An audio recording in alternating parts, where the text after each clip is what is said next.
This is very important because once you decide how many sales you want each day, it's going to basically dictate how you approach your business. If you want 1,000 sales a day at $1 profit, then you can start sourcing things online that cost $1 and sell for $10 free shipping. If $1 profit is not enough for you and you want to make $1,000 profit per sale, there's only a few categories where you can make $1,000 profit per sale. You probably will be listing super high-end luxury items like maybe boats, houses, real estate, fine jewelry, diamonds. I just met a diamond wholesaler in the wholesale district in San Francisco on Brannan Street. If you guys are interested in selling jewelry, diamonds, stuff like that, I would go into the wholesale districts of either New York City, San Francisco, or LA and start figuring out where they get their supply. This is not a well-known fact, but most of these websites that are selling jewelry don't own the diamonds. Somebody that has a wholesale reseller license for diamonds can basically source any diamond because they're all controlled by just a couple of items. Meaning you can find a diamond online, and if you have a wholesale license, you can figure out where that diamond is and then you can resell it. It's a very controlled market. Diamonds is one of those categories that you could make $1,000 per sale as long as you find the buyer. So this is important to understand. How much profit you want to make per item dictates what kind of inventory you're looking for. So for me personally, the amount of profit I want to make per item is $14.50. Now the reason why that's the number is it costs me about $4.50 to execute a sale. This is shipping, rent. This is the part of that people don't talk about on YouTube. Photography, listing, cross-listing, delisting, accounting, running the store, the rent, electricity, internet, all that stuff added together, $4.50 per item. If you do this at home and you do all the work, most of that is like free. It's like maybe 50 cents for you to actually execute it. So people who are talking about doubling, tripling, and having ridiculous ROIs usually don't count their own time. Once you start adding in the time, the opportunity cost of what you could be doing with your time other than reselling, most resellers earn 20% profit or less. Unless you're just getting stuff for free and selling it for $100, and that's like stuff you find on the back of it that fell off the back of a truck. If you're actually sourcing items, the profit margins are not that high. You've got to start doing some volume before it actually starts making sense. So I have something that I want to tell you guys that is going to maybe discourage you a tiny bit, but I don't want you to get discouraged, because in the long run, this is what prevents looky-loos and Joe Schmo. Sorry to always rag on Joe Schmo, but he's kind of a dick because he's always entering in the market and ruining it for everybody. The reality is that's not true. Joe Schmo can't just enter the market because it's harder than it looks to get to a certain volume. So my personal goal is 100 items a day that net $10 profit or more. Here's the thing though, I already have over 100 sales a day, but not that are all $14.50 or more. And this is the reason why. Most of the lots that I'm buying, closeouts, liquidation, not every item is a home run. For me, $14.50 is not really a home run. I would consider it like a double. If we're playing baseball here, a single would be like $5 profit. A double would be $10 profit. Actually, I would consider it a triple. $15 profit, which is essentially my goal. I consider that excellent. That's awesome. Now, anything over $15 that you're routinely getting, that is a home run, okay? Because you guys know that 90% of all stuff sold on eBay is under $30. Half of it is under $12, free shipping, okay? So in order to compete at the $12 and $30 level, you better be moving literally thousands of units, sometimes thousands of units per day to make a decent living in that category. It's very competitive. It's not easy. So what I'm not telling you is that 100 sales a day, in order to get $115 plus sales, I'm probably going to have to do close to 200 sales a day, because I'm going to have to sell all the junk to get enough good stuff for it to qualify. Maybe more like 300 sales a day. It really just depends, because it depends on the quality of the lot that I'm getting in. Right now, most of the closeouts that I buy, I would say a third of it, I'm going to break even or worse. So one of the top tips I got from Mark Meyer here, he does only auctions and large lots from estate sales. He told me to put a Gaylord at the front of my unit and put everything in there that sells for less than $15 free shipping. Throw it in the bucket, sell it to somebody who's going to be on selling it at a local flea market for $5 to $10. Let them double or triple their money and call it a day.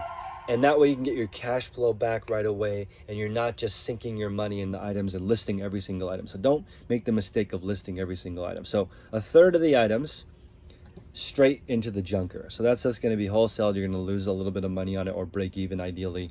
Now it leaves you 2/3 left. Of those 2/3, for me, the way I look at it is 1/3 of that, so half of the 2/3, that's going to be my $15 profit or more items, the good stuff. And it's actually not even that straightforward. Some of the items are like $100 profit and some are $10 profit, but it averages out to like $15 profit. The middle third, this stuff is just paying for my rent and paying for the people that work for me. Now, the reason why I think that the golden eBay store has 3 people working in it is because if one of them is out sick or you need to replace one, you can step in and do the work. It's also more stable because the amount of listings going into your store allows you to have some products not work. When your store is small, every product counts, every dollar counts. When you're a little bit larger, I've found that I'm not as worried. Every day my sales don't fluctuate that much. So even though I'm doing over 100 sales each day and not reaching my goal, it doesn't discourage me because I know that eventually I'll get to 100 sales that meet my criteria. It just takes time. So unfortunately, this business is not linear. So I've been thinking about this question for a long time now. How come when you have 100 items, you have X amount of sales? Let's say you have 15 sales with 100 items and you go to 200 items, why aren't your sales 30? It's just because it doesn't work that way. This isn't really linear growth. That's just not how it works because eBay is still learning what kind of items you put into your store, how often you're listing, the quality of the items. The market is constantly changing. Something that's really hot one month might not sell at all the next month. So there's so many variables, right? You don't know what's going to be hot. You don't know what's going to be trending. If you sell discontinued products, you might be in that category where, let's say you're flipping rare shoes. They made 100,000 of them. 80,000 of them sell for retail. 4 or 5 years later, there's only maybe 200-300 pairs left in the market. Maybe the price of that shoe has quadrupled, okay, because people still love it. It's an awesome colorway, but there's just not that many left in the market. There's a certain point, though, where they don't become more valuable because people can use that same money and buy something else. So it's really funky. When you're playing the eBay game, most people do sell discontinued items because you're selling a used item that you can't get one exactly like it. That actually, to me, is a little bit more stable. I apologize for the alarm. I don't know why it always goes off in here. It's like if you don't type in your code, the alarm will go off, and you'd think that people would do that, but they don't. Sorry for that alarm. But everyone that's selling pre-owned items, in my opinion, it's much more stable than brand new. Okay, because the market doesn't fall off of a used one because there's just so much less supply. Okay, so a lot of people ask me why I don't close my eBay store and only sell brand new stuff. The reason is because brand new stuff has crazy fluctuations. If even Amazon can come in and undercut you and you're pretty much done. The manufacturer could just step in and take all your money from you. I met this gentleman, Nick, who used to sell fireproof envelopes. An amazing idea. Okay, so you put your valuables in this fireproof envelope, and it's a lot less bulky than a fireproof safe, which is what I use. And plus it's easier to hide, which I thought was a really awesome benefit. So you put your valuables in this envelope, you can hide it anywhere, and it's fireproof. So if your house burns down, you're good to go. He was selling on Amazon for $60 shipped. His cost was $18. So he was selling them, doing super well, doing the marketing for the product. His cost was around $18.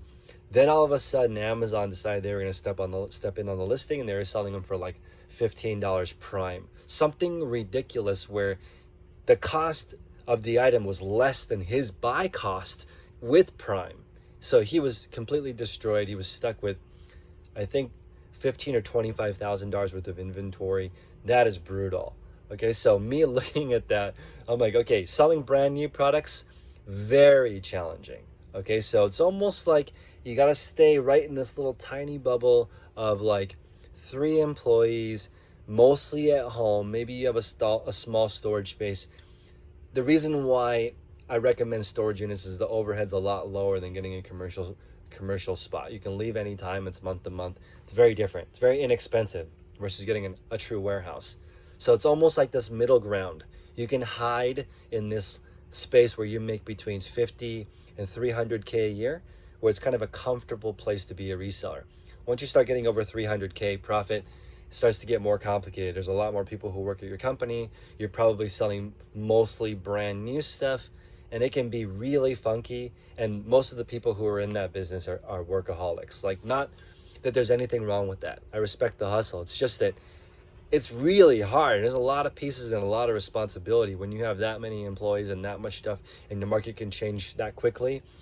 You know, when I watch The Smartest Seller, Scott Needham, I'm not sure his last name, Scott, on Instagram, talk about what it looks like selling millions of dollars of Amazon stuff. It's scary, and it takes deep pockets, and it takes a lot of know-how, and you're competing against people that have been doing this for 2 decades, 25 years. They've been in e-commerce. They know all the people. Every one of their suppliers is legit.